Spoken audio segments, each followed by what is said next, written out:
Have you ever wanted to roll gacha in Minecraft? Well, we're going to learn how today.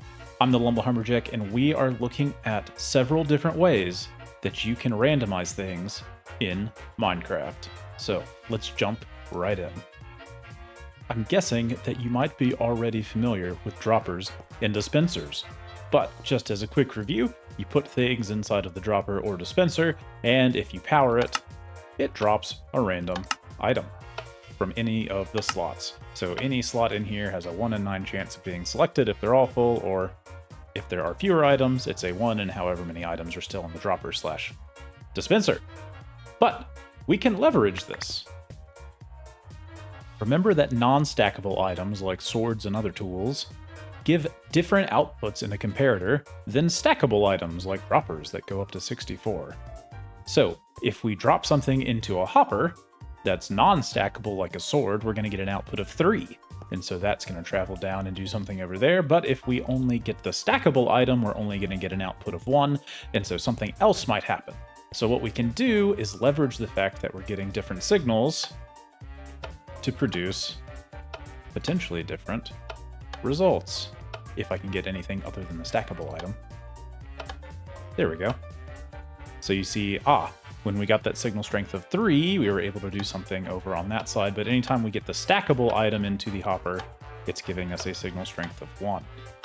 So, using this idea, we can daisy chain these droppers or dispensers together to create different probabilities of getting signals at different places.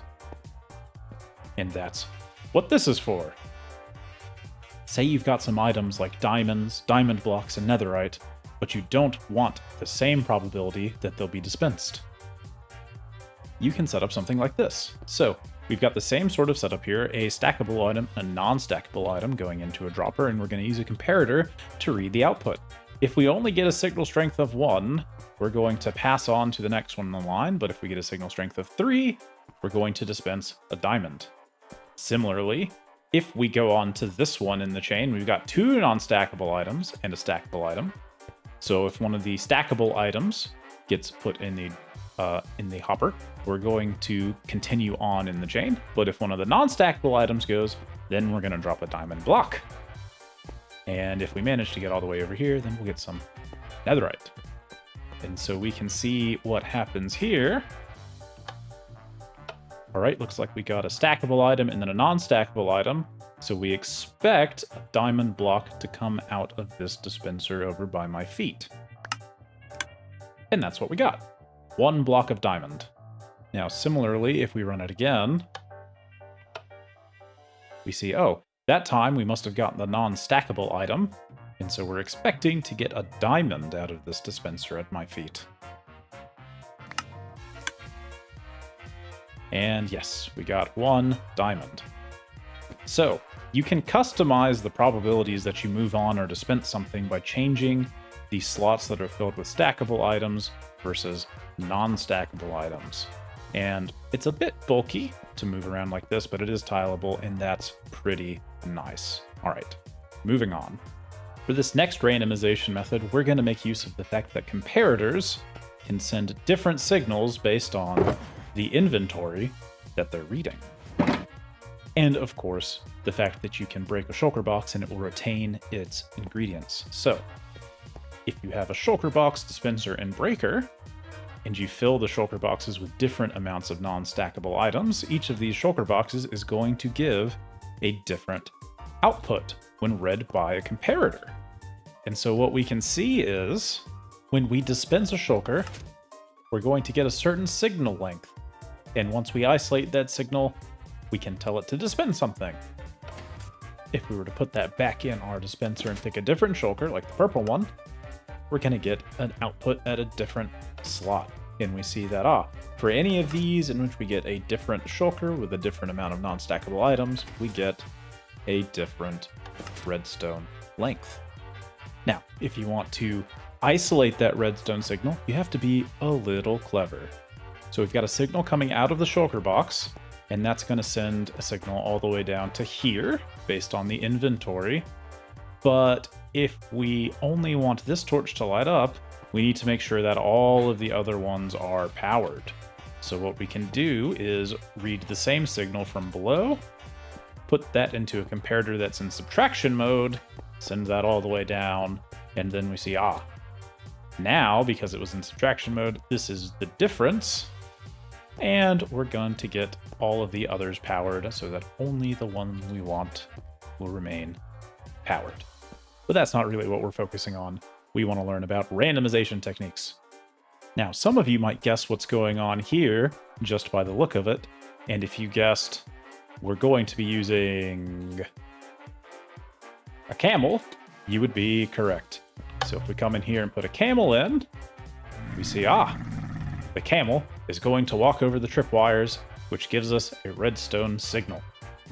And yeah, it'll just walk around, and it can only step on one of these at a time, so we can use the random movement of the mob to give us a randomly selected redstone signal. And the camels will, sit down for a while and rest, so it'll sit there a while. Now what we can do is say, all right, we've got this button linked up to some AND gates that go along here, and we're only going to get a redstone signal at the very end here if the camel is currently sitting on a particular place. So we see, based on where the camel is when we hit this button, we're going to get something dispensed. Now when the camel gets up and moves a bit, we see that a different redstone torch is going to light up, and we'll get a different item as it moves around. Pretty neat. Our next randomization technique is going to make use of clocks. So say you've got some redstone clock going around in a nice circle here, and only one of these torches is going to be off at a time. You've also got a nice little sapling, which is going to be looked at by an observer. So what we're going to see is, if we can get this observer to observe something at random intervals, we're going to turn off the other redstone torch on each of these pairs of redstone torches, and that will let us get our redstone signal. Now, as it happens, every time that a sapling tries to update and grow into a tree, it gives off a redstone pulse. So we can observe that change with an observer. Now, normally it takes about 5 minutes for us to observe something happening with the tree. But if we change the tick speed for the game, like I have, we're going to get it firing off a lot faster. So we see, okay, every time that that sapling tries to grow into a tree because it's bright and there's a transparent block above it, it sends out a signal. But because there is a block above it, it can't grow, so it remains a sapling. And so we can use this sort of thing as a randomizer. You've got your clock going around, and if at any point we get a redstone signal from the sapling, well, it'll tell us, hey, send out a redstone signal. And since that's random, we get a random result. And last but not least, we've got a weird one. If you put an armor stand on top of redstone ore, what you're going to see is that the redstone ore updates about every 50 seconds. And you can record that update with an observer. Now again, I increased my tick speed to about 3000, so we're going to get it a lot more often than every 50 seconds, but in a normal game, what you're going to see is a pulse every 50 seconds or so. And so you can combine this with a clock like the one over here to achieve more randomization results. So that's 5 different ways that you can randomize things in Minecraft, using clocks, using random pulses, using animals. Someone dared me to use a camel in one of my videos, so I did it. And others, of course, the dispenser and dropper. But this might have been a short video, but it was fun to make, and maybe you learned something new. Some of these things, like the armor stand on top of redstone, can be pretty obscure, but, the more you learn, the more fun you can have in the game. Be on the lookout for a new YouTube series starting soon. You'll just have to check it out when it happens, so, leave a comment, like, and subscribe if you want to see more. Let me know what you think. Are there any other ways you can think to randomize things in Minecraft? Let me know down below. See ya! Goodbye!